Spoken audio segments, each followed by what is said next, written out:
بسم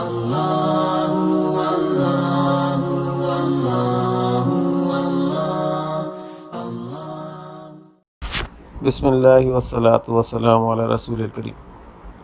ہمارے حضرت ارشاد فرمایا کرتے تھے کہ جس کا دل بیت اللہ ہوتا ہے، یعنی جس کا دل اللہ کا گھر ہوتا ہے، اور جس کے دل میں اللہ ہوتا ہے، اس کو بیت اللہ کے اندر خوب مزہ آتا ہے، اور حقیقت میں اسی کو مزہ آتا ہے، اسی کو بیت اللہ کے انوار و برکات اور تجلیات نظر آتے ہیں، اور اسی شخص کو اللہ نظر آتے ہیں۔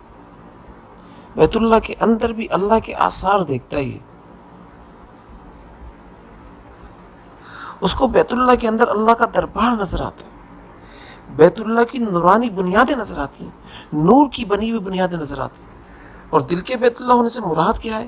کہ جس کا دل کہیں پر بھی ہو، عالم کے اندر کسی بھی جگہ کے اندر رہ رہا ہو، لیکن ہر وقت باخدا ہو، ہر وقت اس کے دل کے اندر اللہ کا دھیان رہتا ہو، ہر وقت اس کے دل کے اندر محبت والا احترام ہو، محبت والا ڈر ہو، تو ایسے شخص کا دل بیت اللہ ہے۔ اور ایسے ہی شخص کو بیت اللہ کے اندر داخل ہوتے ہی وہاں کے انوار و برکات و تجلیات نظر آتے ہیں۔